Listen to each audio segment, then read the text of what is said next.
Informex moves on now with the news half hour. Titi Kane.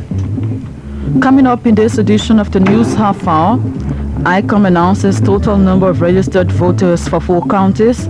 State Council Chairman calls for vocational and technical training for Liberian youths as she celebrates her Nature Day today. Eco-market spends deployment to the hinterland. Marketers stands on the ensuing elections. PUL presidential debate continues today.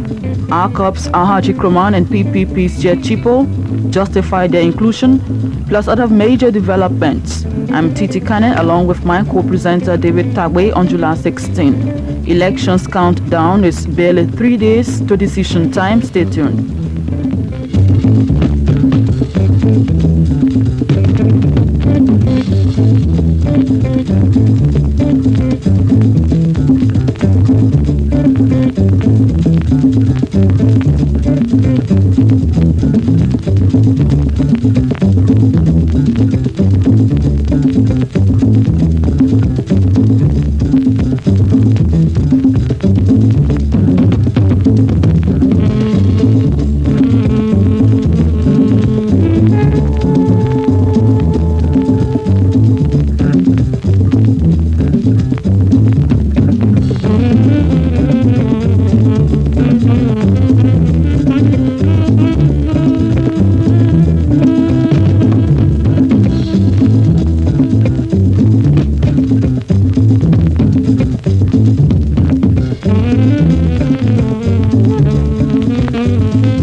The Independent Elections Commission has announced the total number of registered voters for 4 counties.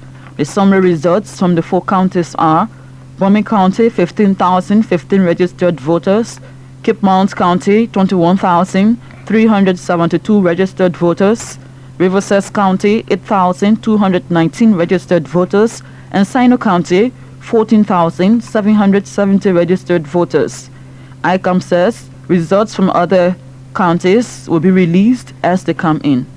In a related development, the Independent Elections Commission has given an ultimatum to political parties. They still have the names of government officials on their list of candidates to withdraw those names. In a release, ICOM says this is a violation of the Abuja Accord and is calling on the political parties concerned to take the corrective measures, all risks being disqualified from participating in Saturday's special elections. ICOM cited Editon Varman as a senatorial aspirant for Lofa County on the National Patriotic Party's ticket, and Wilmot Freeman, a senatorial aspirant for Monrovia County on the All-Liberian Coalition Party ticket.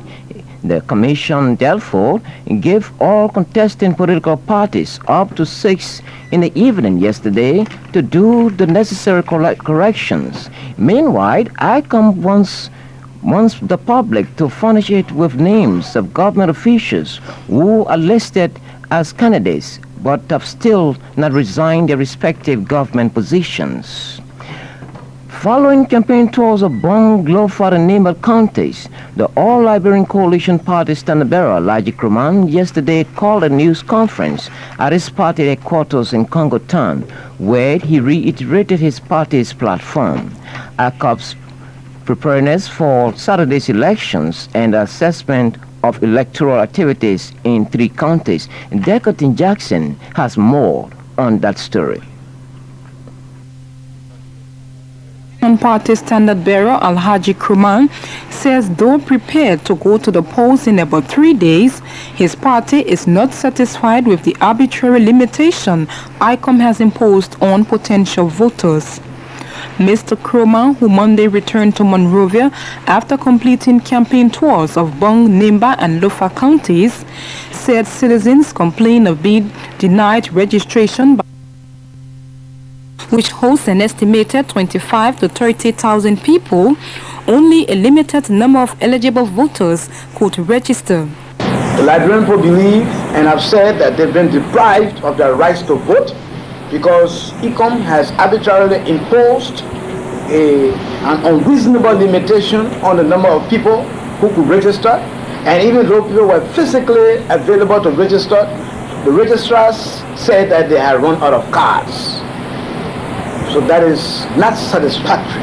That is inadequate. Mr. Krumah said if free and fair means people's rights are ensured, then these elections are rather restricted because people's rights to vote were restricted by the Independent Elections Commission.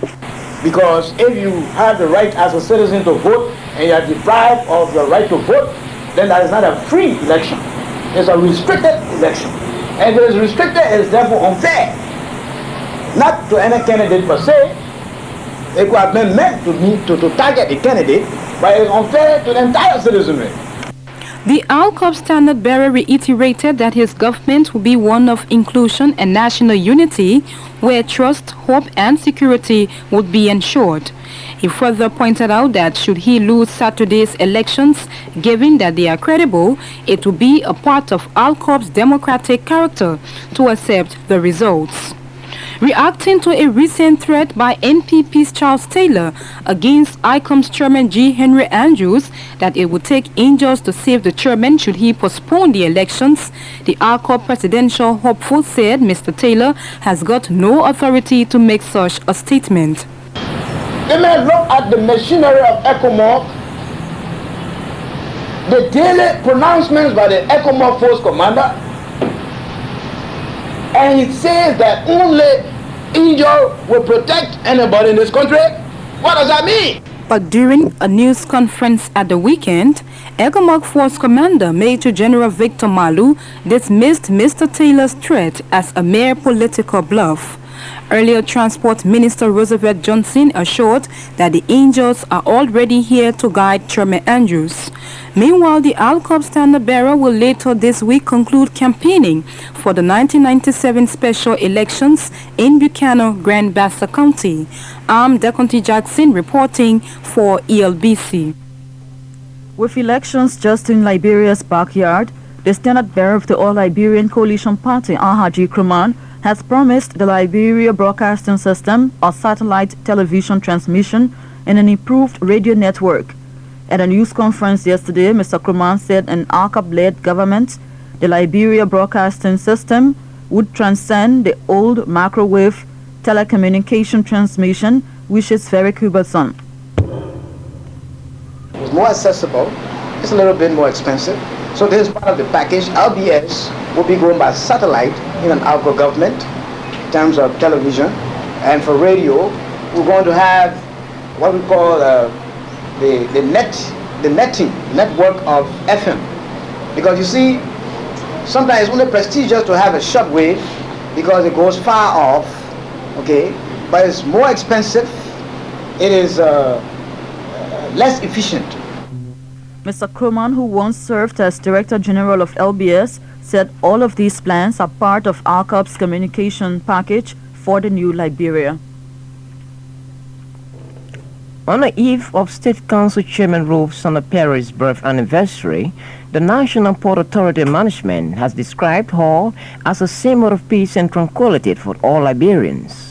In a release yesterday, NPA Managing Director Yaman Warity said her management and staff join all well-meaning Liberians in extending congratulations and best wishes to Chairman Perry as she celebrates her natal day. Today, July 16, the NPA therefore wishes Chairman Perry God's richest blessings. With barely 3 more days to elections, women partisans of the Unity Party yesterday celebrated the Women's Solidarity Day in support of Mrs. Ellen Johnson Sirleaf, standard bearer of the Unity Party. The celebration included a march and an indoor program. Reporter Inesimus Bowen was at the celebrations, and from there he files in this report. Some describe it as a semi-victory of feminism over male chauvinism in Liberian politics. One onlooker likened it to the biblical accounts of Jesus' triumphant entry into Jerusalem. As the female-dominated marchers jubilantly departed the premises of the Ducal Palace Hotel up Broad Street to the Monrovia City Hall, Approaching vehicles were forced to detour, while others remained parked for almost an hour because of the mammoth and impenetrable crowd of seemingly endless troops or UP partisans. Many people, for the first time, had the opportunity to glance at the UP stand-up bearer as she led the parade, surrounded by security officers, including armed Egomos soldiers, and waved her handkerchief to the thousands of onlookers who lined the streets. At the Monrovia City Hall, where an indoor program was held, the women presented a statement of support and solidarity to the UP stand-up bearer. We want to assure you, Madam Stand-up bearer, that the women of Liberia will see to it that we have a mother who is ready to love and care for the Liberian people. Responding to the UP women's statement, Mrs. Salif, amidst incessant cheers and applause, told her fellow partisans that for 150 years of the nation's existence, Liberian politics has been dominated by men, and said the time has come for women to take over the political leadership of the country. And it's time to put the future of this nation in the hands of women who can heal the wounds of war. It's time to put it in the hands of those who have born children and know what it is to rear them. It's time for Liberian women to rise up. The indoor program was followed by the second phase of the Solidarity March to the Jean Spriggs Ping Airfield and Tottenham Boulevard intersection, and then to the UP campaign headquarters on 2nd Street. For ELBC News Half Hour, I'm Onesimus Bowen reporting. Yesterday, Unity Party presidential candidate Ellen Johnson Sirleaf held a solidarity march in Monrovia which had hundreds of women in the foreground. But an impressive urban solidarity march is precisely no way of judging full support of an entire country. On the BBC Network Africa program this morning, Ben.C. Marlowe asked Mrs. Sirleaf how good her chances are outside the capital. I tell you, I've been to almost every county, the exception of 2 that I haven't been to. I've been to every single one of them in the past 3 weeks of this campaign. And I can tell you that in every single county, the showing, not only is the showing among all the population strong, but especially strong among the women.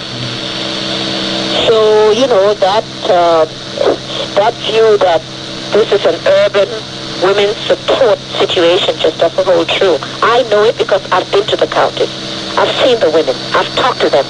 I've walked on their lapas, and it said here, it's a cultural thing, that if they're with you, they spread their clothing on the ground for you to walk on. Unity Party's Ellen Johnson Sirleaf, they're speaking to BBC Network Africa this morning. She was speaking to Ben.C. Marlowe. State Council Chairman Ruth Sano-Perry has stressed the need for a new educational system in the country that will impact vocational and technical education to Liberian youths.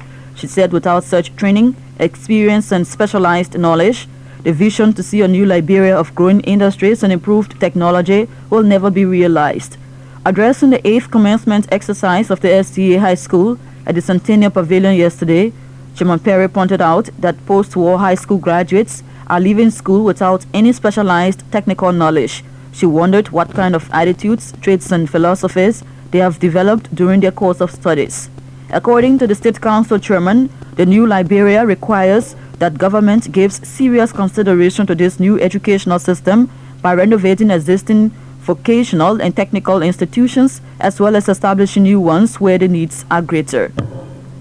It's 16 minutes past the hour and you're listening to the ELBC News Half Hour, coming to you from the FM service of the Liberia Broadcasting System with studios here in Monrovia. Still to come, AFL Chief of Staff orders soldiers to vote in Mufti in conformity with regulations of the UCMJ and the National Defense Law of Liberia. UL honors personalities for their enormous sacrifices to the restoration of peace to Liberia. Death strikes State for Presidential Affairs Ministry, plus other major developments when we return. Stay tuned.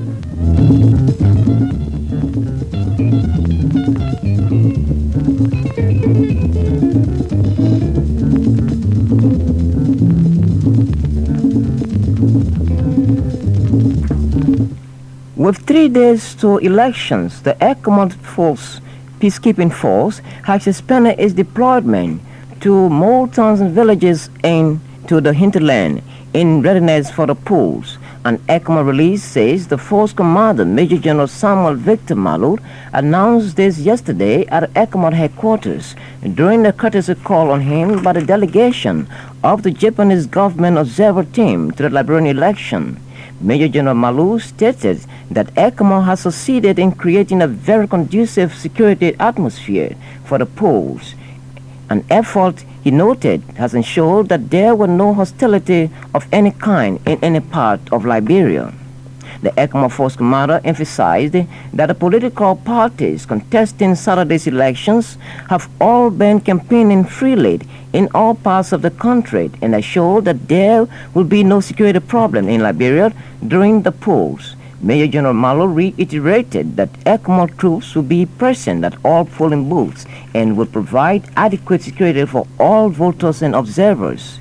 Major General Malud expressed ECOMOG's appreciation to the Japanese government for the assistance it recently rendered for the electoral process through the provision of some equipment.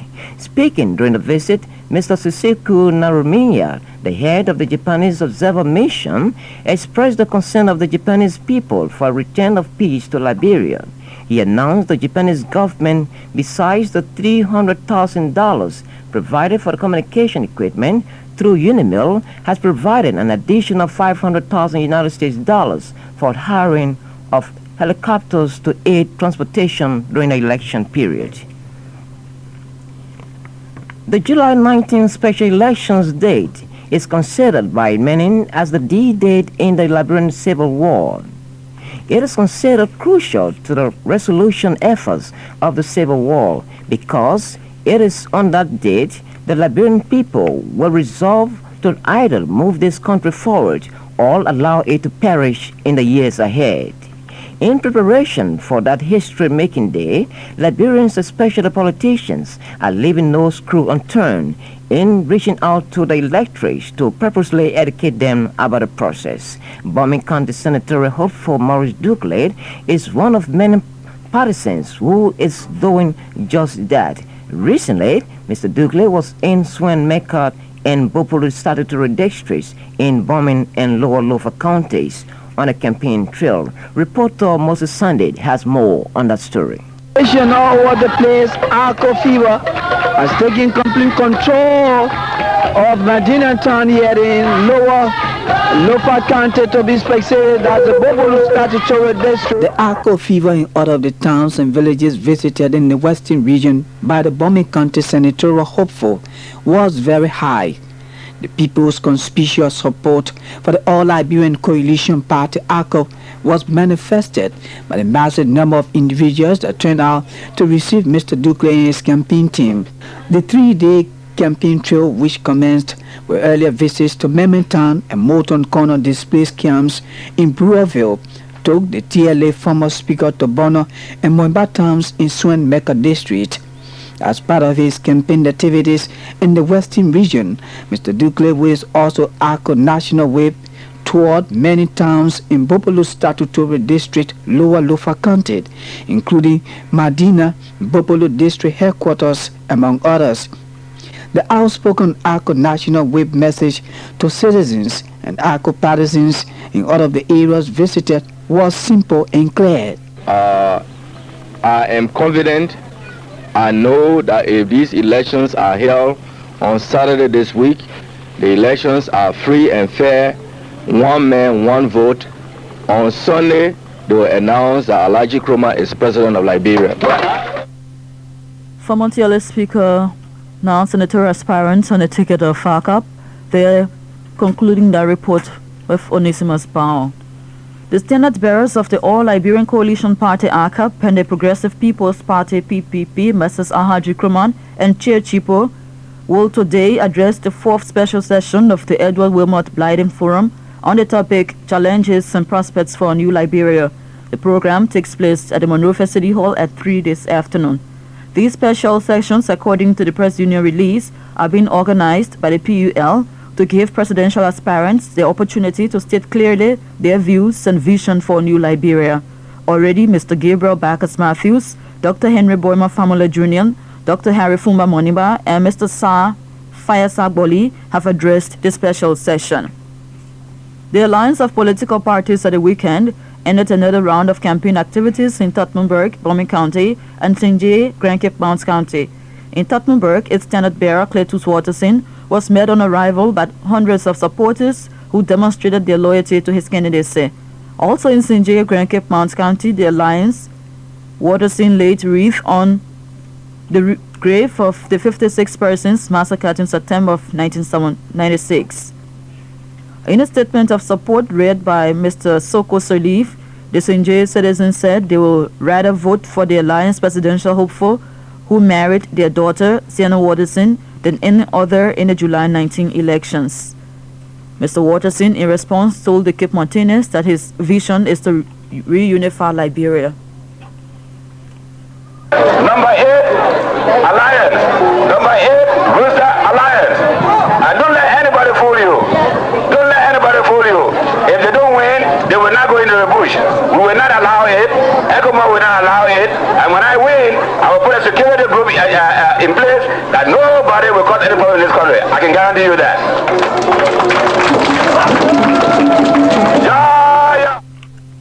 The Armed Forces of Liberia Chief of Staff, Lieutenant General Kalulu Ibrahim Kruman, is calling on officers and enlisted men of the Armed Forces of Liberia to wear mufti during the day of voting.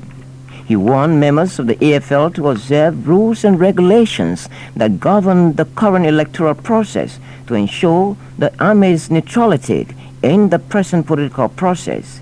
He said while AFL awaits the restructuring process, it is the right of its members to vote, but in accordance with the Constitution of the Republic and the Abuja Accord. With less than 4 days left, 3 days, for the holding of general and presidential elections in Liberia on July 19th, a group calling itself the Liberian Elections Observers Network, LEON, has begun dispatching monitors and observers to the southeastern region. The disclosure was made by the national coordinator, Mr. G. Ibrahim Masale, also president of the Press Union of Liberia. Today we were able to send our coordinators to the southeastern region, the 4 counties of the southeastern region, by way of chopper police areas. They were deployed alongside the international observers that came here, so they have left today for the southeast. We have also sent today to 4 counties, that's Nimba, Bon, Lofa, and Magibi counties. And tomorrow we'll continue the deployment process to River Cells and Grand Bassal, as well as Bombing and Cape Bon.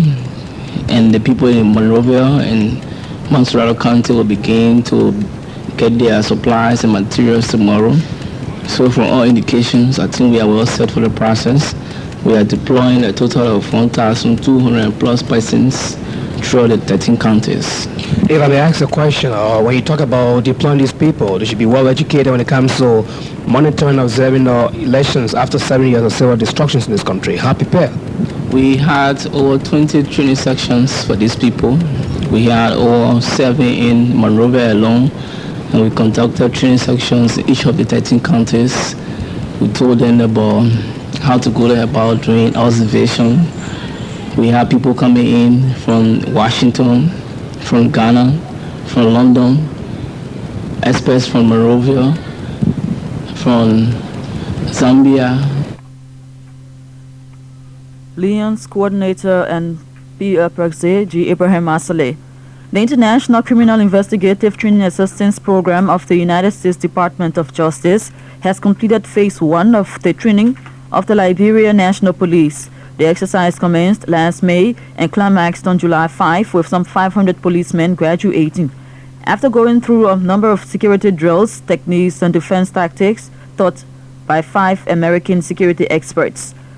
But when is the restructuring exercise of the Liberia National Police expected to begin, was the question reporter Fala Matthews posed to ASITAB's program manager, George Awald. Well, that's what we've just begun to look into now. That's a very involved and complex process, as you might imagine. This is a 2,300-person department, and so we're very carefully taking a look at that with the director of the police, Charles DeShield. He has designated some people to help us in terms of ranking people inside the department, and we'll start that process full speed probably next week. We've already done some. The YMCA organized youth civic and voters education program continuing at the CWA High School yesterday with the Center for Democratic Empowerment Executive Director Kamina Wiset serving as guest speaker. Mr. Wiset called on registered youths to elect individuals who respect the rule of law. You are under a duty as young people to make sure that the legislature functions. That is not a rubber stamp legislature. You want to make sure that the Senate functions in ensuring that it performs its function of vetting those who they will bring to become ministers, judges, ambassadors, and what have you. That the senators will screen the person because you don't want criminals to be ministers of justice, for example. With barely 5 days left to the special elections, marketers say they are prepared for the voting day. Earlier there were full rumors that most marketers had not registered to vote in the ensuing elections. However, during a visit of our reporters to the Waterside and Raleigh Time General Markets yesterday, the marketers said such rumors were baseless and misleading. Madam Dede Solbad, superintendent of the Raleigh Time Market, said that all marketers at the age of 18 and above have registered to vote and can come July 19th elections. The University of Liberia Student Union also will this Thursday honor State Council Chairman Ruth Sando Perry, General Sani Abacha, Head of States of the Federal Republic of Nigeria and Chairman of ECOWAS, and ECOMOG Force Commander Major General Victor Malu in the UL Auditorium. According to also President Christian Baker, the honorees have rendered enormous sacrifices in the peaceful resolution of the Liberian nightmare. The Personnel Director of the Ministry of State for Presidential Affairs, Executive Mansion, Mr. David Wah Sr., is dead. According to an Executive Mansion release, Mr. Wah died yesterday at the St. Joseph's Catholic Hospital, where he was carried for medical treatment. As a result of Mr. Wah's death, all members of the senior staff are to meet at 8:30 this morning at the Executive Mansion to discuss funeral and other important matters. And on that note, we end this edition of the News Half Hour.